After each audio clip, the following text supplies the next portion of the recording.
Napakatiwala ko na makakamit ko ang 1,000 bilyon bago matapos ang taon, sabi ko. Nagulat si Lac Van sa kanyang narinig at hindi makapaniwala. Chairman, sobra naman yata ang pagmamalaki mo. 4 na buwan na lang ang natitira bago matapos ang taon, hindi napigilan ni Lac Van ang kanyang sarili na sabihin. Sa maikling panahon, kahit si Warren Buffett, ang Diyos ng stock market, ay hindi makakagawa ng ganoong himala. Bilisan mo hanggat maaari. Mayroon akong mahigit 100 kumpanya na kailangang mamuhunan. Ang mga industriya ay sasaklaw sa buong mundo. Ang iyong kasalukuyang gawain ay tulungan akong mag-recruit ng mga talento sa pamumuhunan sa pananalapi. Walang problema, Chairman. Bubuo ako ng isang team na may 5 miyembro agad-agad. Pagkasabi nito, tumalikod si Lac Van para umalis, ngunit pinigilan ko siya. Tama. Mukhang gustong maglikom ng pondo sa labas ang Tianhai University kamakailan. Alamin mo mismo at tingnan mo ang ulat ng pagsusuri sa pamumuhunan. Nagbabago ito ayon sa real-time na datos. Kapag mayroong mga bagong potensyal na organisasyon na gustong maglikom ng pondo, agad itong lilitaw doon. Sa mga nakaraang araw, sinusuri ko pa rin ang ulat ng pagsusuri sa pamumuhunan at napansin kong lumitaw na ang Tianhai University doon. Napakalaki ng potensyal sa pamumuhunan. Kaya ko nagdesisyon na mamuhunan sa Tianhai University.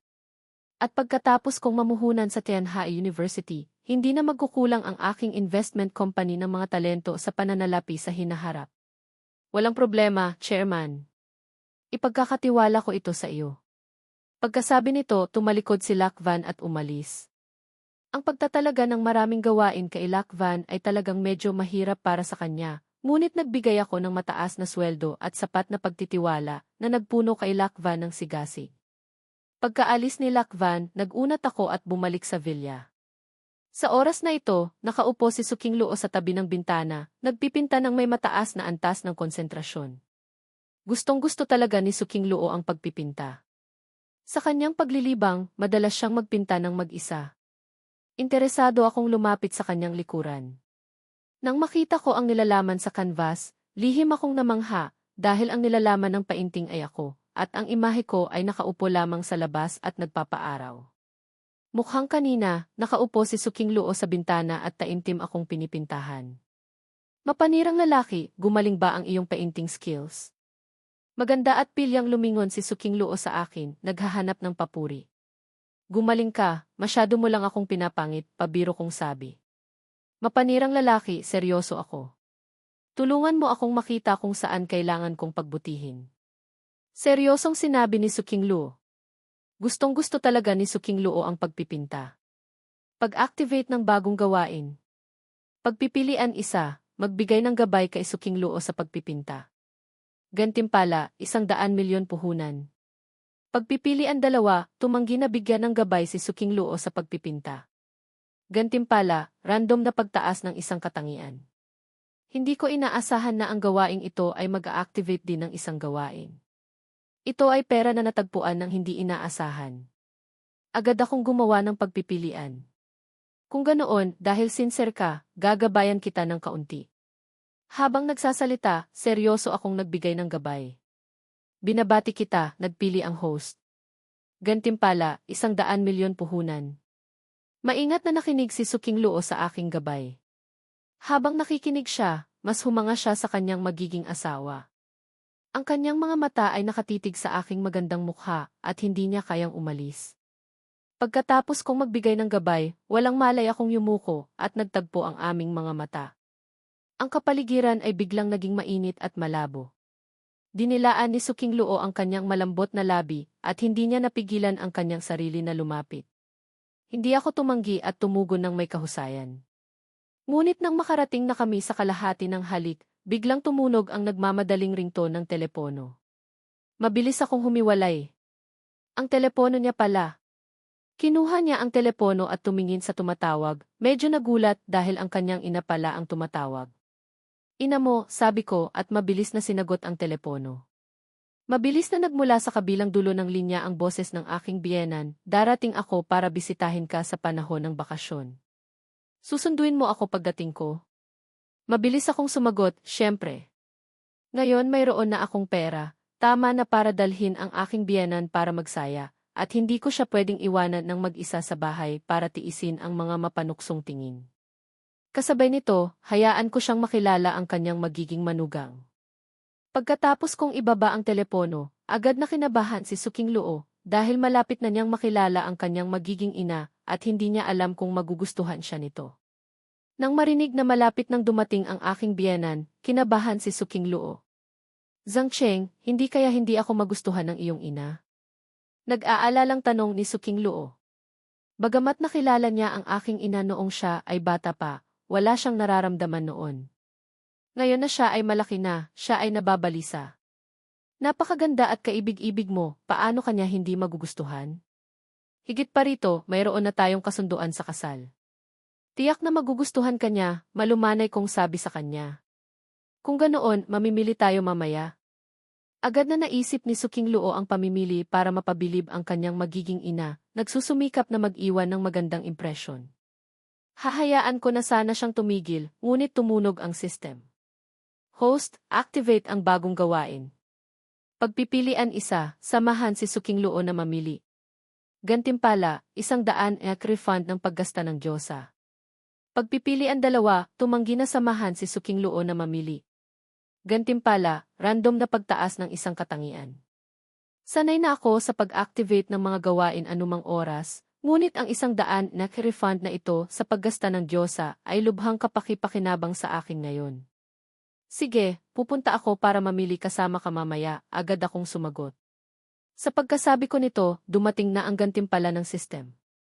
Noong nakaraan, mayroon ding gantimpala na 10 refund sa paggasta ng Diyosa, ngunit ngayon ito ay 100. Pagkatapos matanggap ang gantimpala, agad kong sinuri. 100 refund ng paggasta ng Diyosa. Tagal, 24 na oras. Maximum na refund, 1 bilyon. Nang makita ko ang paglalarawang ito, lihim akong namangha. Bagamat pinaikli ang tagal, ang limitasyon ng refund ay talagang tumaas ng maraming beses. Sa gantimpalang refund na ito, mamimili ako ngayon. Gayunpaman, bago ko gawin iyon, nagpa siya akong bumili muna ng kotse.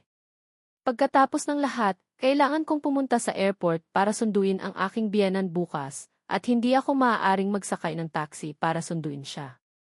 Higit pa rito, mayroon akong cashback effect ngayon. Sa pagkakataong ito, gastusin ng husto ang pera, sayang naman kung hindi. Sa pag-iisip nito, walang malay akong lumingon kay Suking Luo at nagsabi, King Luo, bibilhan muna kita ng kotse. Bibilhan mo ako ng kotse. Hindi naman ako marunong magmaneho, nagulat si Suking Luo at hindi niya maintindihan kung bakit bigla akong gustong bibilhan siya ng kotse. Alam kong magmaneho. Kumuha ako ng lisensya sa pagmamaneho noong summer vacation, sabi ko habang hinihila siya palabas. Ito ay paghiram sa pangalan ni Suking Luo para bilhan ang aking sarili ng kotse. Kung bibili ng kotse, dapat bumili ng magandang isa, at dapat din itong makapagkarga ng maraming tao. Mabilis kong naisip ang may batch. Kung bibili ng ganitong uri, ito ay maluho at high-end, at siguradong magugulat ito sa aking biyenan kapag dinala ko siya. Sa lalong madaling panahon, sumakay ako at si Suking Luo ng taxi sa may batch dealership sa Tianjin City. Hindi gaanong naiintindihan ni Suking Luo ang tungkol sa mga kotse, kaya hindi niya alam kung mahal o hindi ang may batch na ito. Alam niya lamang na kung gusto ko ito, susunod siya sa akin. Ito ay isang high-end luxury car, at ang mga taong pumupunta dito para bumili ng mga kotse ay siguradong mayayaman. Nakasuot ako ng normal, at mukhang hindi ako makakabili ng may batch. Ngunit ang mga sales staff dito ay hindi lumilitaw na mapanlait, ngunit masigasig silang lumapit para maglingkod. Hello, sir, ma'am. Gusto niyo bang tumingin ng kotse? Kailangan niyo ba akong ipakilala sa inyo? Siya ay isang magandang babae, nakasuot ng propesyonal na uniforme at itim na stockings. Ang kanyang pag-ugali ay napakagiliw at hindi siya lumalabas na mapanlait na nagpapahanga sa akin. King Luo, anong kotse ang gusto mo? Pumili ka ng isa, bibilhan kita, tumingin ako sa paligid ng showroom at sinabi. Pababayaan mo akong pumili. Medyo nagulat si Suking Luo, gusto ko yung kulay pula. Tumingin si Suking Luo sa paligid ng showroom at agad na pumili ng isang kulay pulang may batch. Sige, bibilhin natin yun. Pagkasabi ko nito, biglang lumitaw sa harap namin ang isang estranghero. Ikaw ba si Suking Luo, ang unika hija ng pamilya Su? Nakatingin si Chen Jingxiao kay Suking Luo ng may kagalakan. Dumating siya ngayon para tumingin ng kotse, ngunit hindi niya inaasahan na makikilala niya ang unika hija ng pamilya Su dito. Bagamat hindi pa nakikita ni Chen Jingxiao si Suking Luo, nakita na niya ang kanyang larawan. Higit pa rito, napakaganda ni Suking Luo at sa sandaling pumasok siya, nakakuha siya ng atensyon ng lahat ng naroroon, kaya nakilala siya ni Chen Jingxiao agad. Sino ka? Sumimangot si Suking Luo. Hindi niya kilala ang taong ito. Nang may pag-aalala, walang malay siyang kumapit sa braso ko. Kasama ako sa kanyang tabi, naramdaman niya ang seguridad. Ako si Chen Jingxiao, ang anak ng Chen Shi Group. Ang iyong ina ay orihinal na nagplano na ayusin kaming magkita sa araw ng pambansa. Ikinalulungkot ko, sinabi niya na umalis ka para maglakbay. Bumalik ka na ba mula sa iyong paglalakbay ngayon? Nakangiting sabi ni Chen Jingxiao. Hindi ako naglalakbay, nagluloko lang sa iyo ang mga magulang ko. Tumigil ng kaunti si Suking Luo at biglang sinabi, ngayon na nagkita na tayo, sasabihin ko na sa iyo. Mayroon na akong boyfriend at magpapakasal ako sa katapusan ng taon, kaya huwag ka nang mag-aksaya ng panahon. Naramdaman ni Suking Luo na kailangan niyang ipaliwanag sa kanya para maiwasan ang pag-aksaya ng oras ng lahat. Gayunpaman, tila hindi gaanong interesado si Chen Jingxiao sa boyfriend niya. Ito ba ang mahirap na binata sa tabi mo? Ngumisi si Chen Jingxiao, tinitingnan ako mula ulo hanggang paa. Nang makita niya na nakasuot ako ng normal at may average na ugali, mas nakumbinsi siya na ang boyfriend na iyon ni Suking Luo ay isang mahirap na binata. Siya, ang anak ng Chen Shi Group, ay gustong harapin ang isang mahirap na binata. Hindi ang pera o kapangyarihan ay napakasimple, tama? Siya ang boyfriend ko. Magpapakasal kami at magkakaroon ng mga anak sa hinaharap, kaya pinapayuhan ko kayong sumuko sa ideya, pag-ulit ni Suking Luo. Hindi talaga niya gusto ang anak ni Chen na inayos ng kanyang ina. Gayunpaman, malinaw na walang intensyon si Chen Jingxiao na sumuko. Ang pagpilit na makipag-isa kay Suking Luo ay magpapataas ng kanyang bargaining chip. King Luo, sinabi mo lang na gusto mo yung pulang may batch na iyon, tama? Bibilhan kita. Habang nagsasalita si Chen Jingxiao, kumuha siya ng bank card mula sa kanyang katawan na nagbabalak na gumamit ng pera para umatake. Habang nagsasalita, mapanukso siyang tumingin sa akin na parang sinasabi, hahabulin ko ang iyong babae mismo sa harap mo, ano ang magagawa mo? Nang makita ko ito, mahina akong umiti at sinabing dahan-dahan, paumanhin, kami ang magbabayad para sa aming kotse. Hindi mo kailangang mag-alala. Ikaw ang magbabayad? Ito ay isang may batch at 480, nagkakahalaga ng 1.5 milyon. Makakabili ka ba nito kung mahirap ka? Diretsahang nanlate si Chen Jingxiao. Anong pakialam mo kung bumili ako ng kotse? Tiningnan ko siya ng malamig at pagkatapos ay kumuha ako ng bank card at ibinigay sa sales staff, ay swipe ang card. Kunin mo ako ng 5 kotse ng modelong ito. Ang mga salitang ito ay nagpagulat sa lahat ng naroroon, lalo na ang babaeng sales staff, na nautal. Sir, sigurado ka bang gustong bumili ng 5 may batch, 480? Sigurado. Kumuha ka ng 5 kotse. Magmadali ka at i-swipe ang card. Nakasulat lahat ang pangalan ni Suking Luo, sabi ko ng dahan-dahan. Pagkatapos ng lahat, mayroong 100 na refund, gumagastos ng pera dito o sa ibang lugar ay pareho lang. Bumili ka agad ng 5 kotse na makakatipid ng pagsisikap na gumastos ng pera. Samantala, nakatitig din si Chen Jingxiao sa card na ito. Mahirap na sa puntong nakakakita na ako ng mga bagay na hindi totoo. Kung makakabili ka ng 5 kotse na ito, pupunta ako sa pamilya Su para kanselahin ang kasal, at ipapangako kung hindi ako makikialam o guguluhin ka at si King Luo. Ngunit kung hindi mo ito magawa, kailangan mong hiwalayan si King Luo at umalis ka agad sa lungsod na ito. Huwag kang mangarap ng gising kung isa ka lamang mahirap. Kumbinsido si Chen Jingxiao na hindi kayang bayaran ni Zhang Cheng ang 5 may batch na ito. Lumingon siya at hinimok ang sales staff, ano pa ang hinihintay mo? Sinabi kong iswipe ang card, kaya magmadali ka. Nagpunta rin si Chen Jingxiao para hintayin si Zhang Cheng na mapahiya. Sa kasamaang palad, nang dalhin ng sales staff ang card sa financial counter sa lobby para iswipe, matagumpay ang swipe. Matagumpay ang swipe. Nang tumunog ang malinaw na anunsyo, naging lubhang pangit ang kutis ni Chen Jingxiao. Pagkatapos ng matagumpay na swipe, natanggap ko agad ang 750 milyong refund mula sa system. Ito ang 100 refund. Gumagasta ng 7.5 milyon at makakakuha ng 750 milyon. Sa pagkakataong ito, siguradong kikita ako ng malaki. Kung ang panig ni Chen Jingxiao ay pangit, hindi niya inaasahan na talagang kayang bayaran ni Zhang Cheng ang 5 may batch na iyon na nagkakahalaga ng kabuang 7.5 milyon. Hindi kayang bayaran ng mga ordinaryong tao ang ganitong halaga. Paano ito posible? Malinaw na napakahirap ng kanyang pamilya, paano niya kayang magbayad ng napakaraming pera? Si Chen Jingxiao ay hindi makapaniwala at kasabay nito, hindi siya lubos na nagpapasalamat sa pagkatalo kay Zhang Cheng sa harap ni Su Qingluo.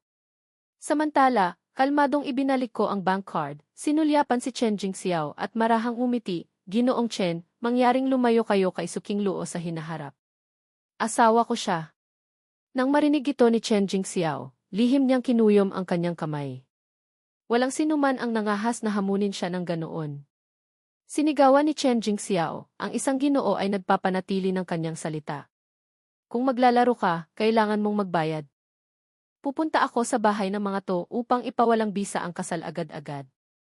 Pagkasabi nito ng galit na galit ni Keith, said Keith, tumalikod siya at umalis. Bahagya akong umiti at nagbago ng tono. "Tara, subukan natin ang bagong kotse." Habang sinasabi ko ito, hinila ko si Ethan papunta sa pulang may batch. Agad na sumunod ang babaeng sales representative.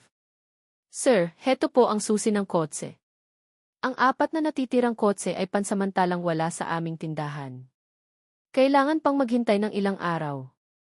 Ang pag-uugali ng babaeng sales representative ay naging mas magalang kaysa dati. "Ayos lang. Mas maganda kung ang 4 na natitirang kotse ay iba't ibang kulay para sa akin. Kung hindi pwede, palitan na lang ng kulay itim." Nag-isip ako saglit at nagbilin. Napakaraming kotse, tiyak na hindi natin lahat magagamit. Kaya nagpasya ako na gagamitin ko ang mga kotseng ito bilang gantimpala, ibibigay sa mga empleyadong mahusay magtrabaho. Sa gayon, mapapataas ko ang kanilang positibong pananaw at malalaman nila kung gaano sila nagpapasalamat sa amo nila, tama ba? "Walang problema, sir. Mangyaring sumunod po kayo sa akin upang gawin ang mga papeles." Masiglang sabi ng babaeng sales representative. "Tan Eke, mag-sign ka rito." Sabi ko kay Tan Eke. "Talagang ako ang magsasign?" Hindi pa rin makapaniwala si Tan Eke. Isinulat ang pangalan niya sa malaking vilya at ayos lang. Ngayon, pati ba naman ang 5 mamahaling kotse ay isusulat din sa pangalan niya? Masyadong mabait ang asawa niyang ito. Ang babaeng sales representative sa tabi ay tumingin ng may paghanga. Gusto rin niyang magkaroon ng ganitong klaseng asawa. Sige na. Sa iyo rin naman ang akin, kaya pareho lang kahit ikaw ang magsasign." Bahagya akong umisi. Sa totoo lang, dahil kailangan isulat sa pangalan ni Ethan ang refund na ito. Dahil kung gagastos ako ng pera para sa kanya, magkakaroon lang ng refund. Kung hindi, malamang nababawiin ng sistema ang 750 milyon na refund. Kung ganoon, sige. Mahal kita. Masyado kang mabait sa akin. Puno ng emosyon si Ethan Palitan man, sinumang babae ay maantig sa mga ginagawa ni Kiran Tidit. Kotse at bahay, lahat ay isinulat sa pangalan ng babae. Mabilis na nakumpleto ang mga papeles sa pagbili ng kotse. Kinuha ko ang susi at agad na nagmaneho sa kalsada. Ito ang unang kotse sa buhay ko. At mamahaling kotse pa. Sa wakas, may kotse na rin. Hindi na natin kailangang mag-taxi kapag magliliwaliw tayo sa hinaharap. Kung ganoon, mamili tayo ngayon. Nang handa na akong magmaneho, napansin kong hindi pa nakasuot ng seatbelt si Ethan kaya hindi ko napigilang yumuko para tulungan siyang isuot ang seatbelt. Nang makita ni Ethan na yumuko ako papunta sa kanya, akala niya ay hahalikan ko siya. Tahimik siyang pumikit at hindi napigilang bumilis ang tibok ng puso. Pero hindi pala, tinulungan ko lang siyang isuot ang seatbelt. "Tan bakit ka pumikit?" Tanong ko kay Ethan na puno ng pag-asa. Akala niya ay mali ang pagkakaintindi niya, wala naman pala. Namula ang mukha ni Ethan Eku at nagtago. Hindi ko akalain na pagkatapos kong sabihin ito, direkta na akong humalik at tinakpan ang bibig niya. Hindi nakapag-react si Ethan Eku at nahalikan ko siya hanggang sa hindi na siya makahinga. Bahagya siyang nanlaki ang mga mata. Bigla ring bumilis ang tibok ng puso. Mas lalong namula ang kanyang mukha hanggang sa kanyang tainga. Napakasama ng batang lalaking ito, marunong ng manukso. Pagkatapos kong humalik ng matagal, umisi ako at umayos ng upo. Napakasama mo. Marunong ka pang manukso. Namumulang naglambing si Ethan Eke. Hindi ako sumagot sa totoo lang, sa halip ay tumawa ako at sinabi.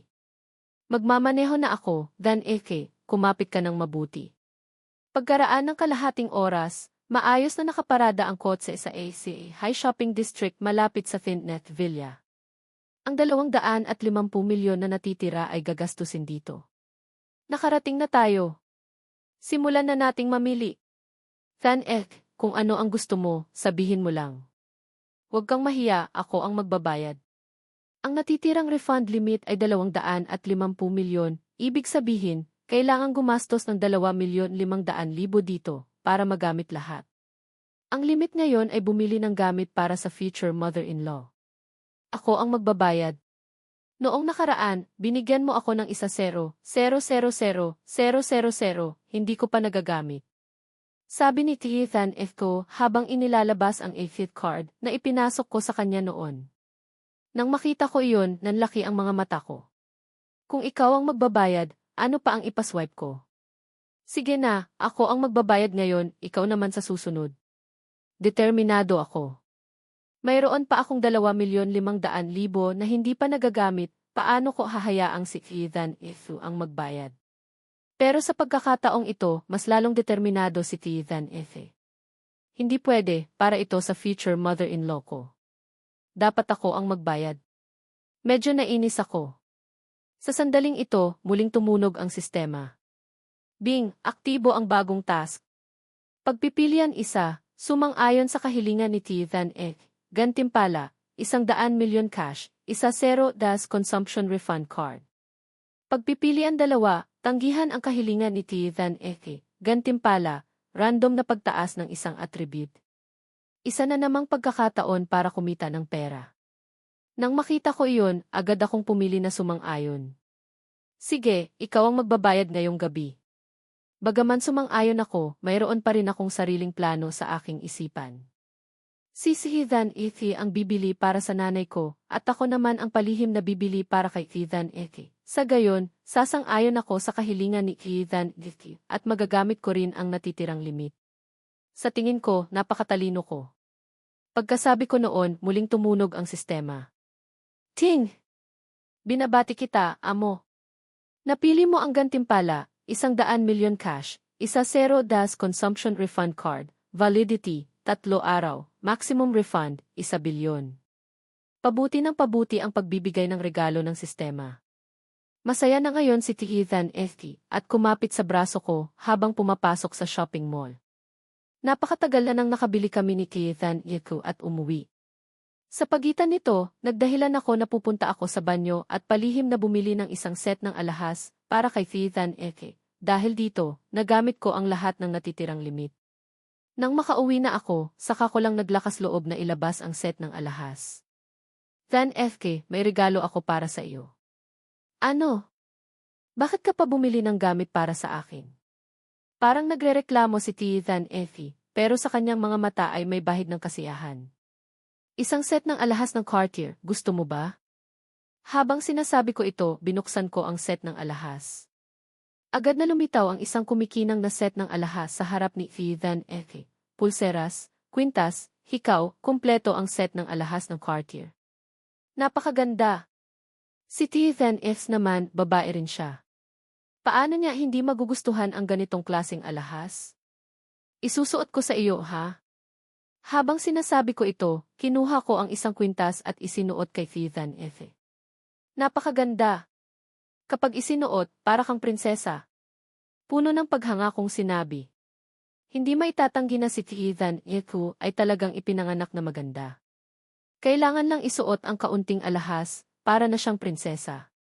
Gustong-gusto rin ni Ethan Effie ang set ng alahas ng Cartier. Mahal kita. Masyado kang mabait sa akin. Tumingin si Ethan Effie sa akin ng may pagmamahal. Bumili ng kotse, bumili ng bahay para sa kanya, ngayon ay binigyan pa siya ng alahas ng Cartier. Talaga namang pinakamahusay na asawa sa buong mundo. Pero hindi niya alam, ginagastusan ko lang siya. Siyempre, totoo rin na mabait ako sa kanya. Baliw, ikaw ang lahat sa akin. Kung hindi ako magiging mabait sa iyo, kanino pa ako magiging mabait? Ang mga matatamis kong salita ay nagpaantig kay Ethan Effie hanggang sa napaluha siya. Napakasama mo. Pinaiyak mo ako. Umiiyak na sinabi ni Ethan Effie. Gagantimpalaan kita ng husto ngayong gabi. Emosyonal na sinabi ni Ethan Effie at hinila ako papunta sa kwarto. Samantala, sa bahay ng mga to, si Tia said Gis, na pulang-pula ang mukha na para bang may apoy sa ulo, ay malakas na kinu-question sina Parents at Tik Citideth. Talagang sinungaling kayo. Hindi nagbakasyon si Ethan May boyfriend pa siya. Balak niyo ba akong lokohin hanggang kailan? Alam niyo ba? Pagkabayad niya, bumili siya agad ng 5 mamahaling kotse para inisin ako. May mayaman kayong manugang, pero gusto niyo pa akong gawing manugang niyo. Gusto niyo ba akong paglaruan? Pagkasabi nito, galit siyang tumalikod at umalis, nag-iwan ng mahirap na sitwasyon. Sa sandaling ito, hindi pa rin makapaniwala ang mag-asawang to sa kanilang narinig. Bumuntong hininga si Terence, nag-isip at sinabi. Hindi ko akalain na si Terence ay isang mayamang negosyante. Siguro, mali ang pagkakaintindi namin sa kanya. Bukas, pupuntahan namin ni si Terence at Dan para humingi ng tawad sa kanilang dalawa. Nag-isip si Kiko si Didi at nagsalita. Paano na ang tungkol sa kasunduan sa kasal? Bahagyang tumango si Terence at sumagot. Siyempre, hahayaan natin silang maging malaya sa isa't isa. Kung masaya sila o nasasaktan, iyon ay problema na nila. Dapat nilang panagutan ang kanilang desisyon. Kinabukasan, 10 oras ako at si Ethan ay maagang naghintay sa airport upang sunduin ang nanay ko, si FD. Maagang nagising si Ethan ngayon. Nag-ayos siya buong umaga, nag-aalala na mag-iwan ng hindi magandang impresyon sa harap ng kanyang future mother-in-law. Suksa, tulungan mo akong tingnan. Masyado bang makapal ang makeup ko ngayon? Hindi masyadong makapal, sakto lang. Napakaganda mo. Kung ganoon, masyado bang maikli ang dress ko?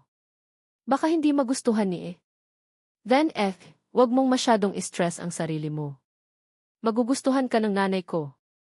Talaga? Talaga. Noong bata ka pa, gusto ka na ng nanay ko. Ganon pa rin siguro ngayon. Sana nga.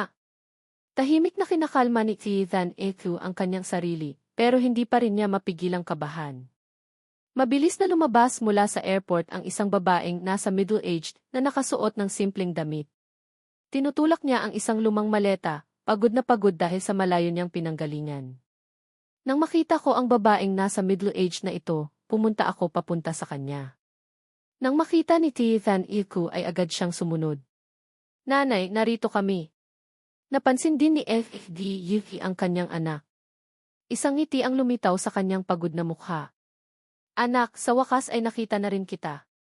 Isang buwan na kitang hindi nakikita. Ayos ka lang ba sa Ethan? Pagkakita pa lang ni FD, hindi na niya mapigilang magtanong ng may pagmamalasakit. Ayos lang ako, Nay. Ipakilala ko sa iyo, ito ang girlfriend ko, si Ethan Hinawakan ko ang kamay ni Ethan at ipinakilala. Kinakalma ni Ethan ang kanyang sarili at matamis na bumati. Sincho Nang marinig ni FD ito, bahagyang nagbago ang kanyang ekspresyon at hinila ako sa isang tabi at bumulong. Anak, may girlfriend ka na? Opo, maganda siya, di ba? At nag-aaral pa sa Ethan High. Proud kong sinabi. Bastos kang bata. Paano ka nagkaroon ng girlfriend? May fiance ka na. May girlfriend ka, paano ka haharap sa fiance mo? Maghanap ka ng dahilan para makipaghiwalay. Sinabi ni FD nang may seryosong ekspresyon. Nang marinig ko ito, natawa ako. Hindi ako makikipaghiwalay. Mahal ko na siya. Sa katapusan ng taon balak ko pa siyang pakasalan. Nang marinig ni FDG, nagalit siya at itinaas ang kanyang kamay upang saktan ako. Nang makita kong balak akong saktan ng nanay ko, saka ako tumawa at nagpaliwanag. Nay, si Tivan ito ay si T daw. Nagpalit na siya ng pangalan. Ano? Ang magandang babaeng ito ay si T daw. Pagkasabi ni FDG, lumingon siya upang tingnan si Tivan na nakatayo sa hindi kalayuan, mukhang nagulat. Naaalala niya si T Dao noong bata pa siya, isang matabang babae. Paano siya naging ganito kaganda nang lumaki na siya? Siya ang future daughter-in-law mo, Nay. Huwag kang maniwala, tanungin mo siya. Magtatanong ako, huwag mo akong subukang lokohin. Pagkasabi ni FDG, pumunta siya papunta kay Tivan at palakaibigang nagtanong. Apo, ano ang pangalan mo? Ang pangalan ko po ay Tivan Sinabi ni Tivan nang medyo kinakabahan. Sa kahit anong paraan, ang babaeng nasa middle age na ito sa harap niya ay ang kanyang future mother-in-law. Suni, ano ang pangalan mo dati? Hindi sumuko si Tlef D. at patuloy na nagtanong. Dati po, ang pangalan ko po ay Tidao. Noong bata pa ako, madalas akong kumain ng niluto ni E. Magandang sinabi ni Tivan Talaga bang ikaw si Tidao? Kung ganoon, natatandaan mo pa ba noong 5 taong gulang ka, noong birthday mo, ano ang iginuhit mo sa dingding ng bahay namin? Gusto ni FDG na kumpirmahin ang pagkakakilanlan ni Tidao. Hindi niya tinatanggap na nakikipagrelasyon ang kanyang anak sa ibang babae. Lalo na ayaw niyang lokohin siya ni Tiran Tided. Nang marinig ito ni Tivan nag-isip siya saglit at namumulang sinabi. Parang gumuhit ako ng 2 maliit na ibon. At sinabi ko na ang isa ay siksuksa at ang isa ay ako. Nang marinig ito ni FDG, agad siyang nagalak. Tama! Tama! Ikaw ang tihi daw ko. Habang sinasabi ni FDG ito, pinagmasdan niya si Tivan ng mabuti. Nang makita niya kung gaano siya kaganda, puno ng kasiyahan ang kanyang mga mata. Hindi niya akalain na ang matabang babae noon ay lalaki ng ganito kaganda. Talaga namang igid sa 18 bin. Napakaswerte talaga ng anak ko. Gustong-gusto ni FDG si Tivan at mahigpit na hinawakan ang kanyang kamay. Sa kanyang puso, matagal na niyang itinuring si Tivan bilang kanyang manugang. Hayaan mo akong bitbitin ang bagahe mo. Sinabi ni Than at balak tulungan si FDG na bitbitin ang kanyang bagahe. Gusto niyang ipakita ang kanyang sarili sa pinakamahusay na paraan sa harap ng kanyang future mother-in-law. Hindi niya inaasahan na tatanggihan siya ni FDD. Paano ko hahayaang ang isang magandang babaeng katulad mo na magtrabaho? Hayaan mo ang anak ko. Pagkasabi ni FFD, tumingin siya sa akin. Umiti ako at wala akong nagawa kundi bitbitin ang maleta.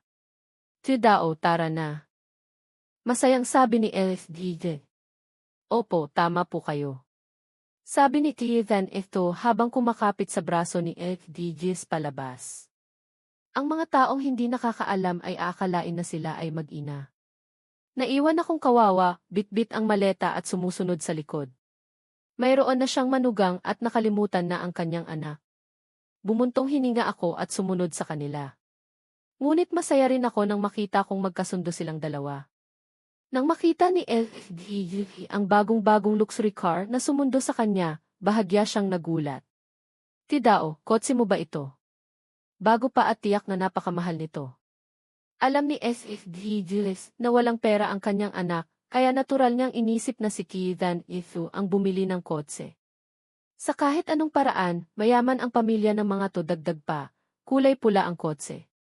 Sa tingin niya, alam niya na ang kotse ay para sa isang babae. Si Tiran Tidedi ang bumili para sa akin. Sabi ni Tiran habang umuupo sa likod kasama si Ted Dide. Binili ng anak ko para sa kanya? Saan siya kukuha ng ganong karaming pera? Bahagyang nagulat si Ted Dide. Kumita ng pera ang anak niyo sa paglalaro ng stocks. Kaya huwag na kayong bumalik sa Kintide. Dito na lang kayo sa Kididile High. Kumita ka ng pera sa paglalaro ng stocks. Hindi makapaniwalang sabi ni FDD. Siyempre naman, finance major ang anak nyo. Kailangan lang subukan ng kaunti sa financial investment, okay na. Talaga? Hindi pa rin masyadong naniniwala si FDD. Totoo po, say. Mayaman na si Tiren TDT ngayon. Nag-invest pa siya sa maraming kumpanya. Matapat na paliwanag ni Ethan Eke nang makita ni FDJ na sinabi rin ito ni Ethan Eke, pansamantala siyang naniwala. Ngunit sa kanyang isipan, siguro hindi siya kumita ng ganong karaming pera. Siguro nakabili lang siya ng kotse. At hindi niya inaasahan na bumili pa ang kanyang anak ng isang villa na nagkakahalaga ng 50 milyon. Nakatayo sa harap ng villa sa tuktok ng bundok ng Finith, natigilan si DJs nang makita niya ang villa na nagkakahalaga ng 50 milyon. Anak, ikaw rin ba ang kumita ng pera para sa villa na ito? Nay, dito na lang kayo tumira sa hinaharap. Mula Lunes hanggang Biyernes, kailangan naming pumunta ni Than Ithi sa Finhi para mag-aral. Sa katapusan ng linggo, babalik kami rito para kasama kayo. Habang sinasabi ko ito, inakay ko si DJs papasok sa malaking villa. Dito na lang kayo tumira. Malaki ang villa. Kaming dalawa lang ang nakatira rito, medyo malungkot. Kung mayroon kayo rito, mas magiging masaya kami. Pakiusap rin ni Ethan Eke, nang makita ni DJs na pinapayuhan siya ng dalawa, nagpasya rin siyang manatili. Sa kahit anong paraan, wala nang lugar para sa kanya sa King Tideth. Kailangan niyang magtiis sa mga mapanghusgang mata sa bahay ng kanyang kamag-anak. Pagdating sa villa, agad na inilabas ni Ethan Eke ang mga binili niya noong nakaraang gabi. Bumili po kami ng maraming bagay para sa inyo. Tingnan niyo po kung gusto niyo. Habang sinasabi ni Ethan Eke ito, bitbit niya ang isang malaking bag na mailamang mga gamit na ibibigay kay Death DJ. Sa loob nito ay may mga alahas, ginseng, bird's nest, at ilang set ng damit na nagkakahalaga ng ilang libong dolyar. Lahat ay pinili mismo ni Ethan Eke para magustuhan ng kanyang future mother-in-law. Basta ikaw ang bumili, magugustuhan ko. Nang makita ni DJs na naghanda si Ethan Eke ng maraming bagay para sa kanya, syempre natuwa siya. Ang mahalaga ay ang puso. Sa bagay na iyon, mayroon din akong gustong ibigay sa iyo. Habang sinasabi ni FDJ ito, tinanggal niya ang isang pulang jade bracelet mula sa kanyang pulso at inilagay ito sa kamay ni Ethan Eke.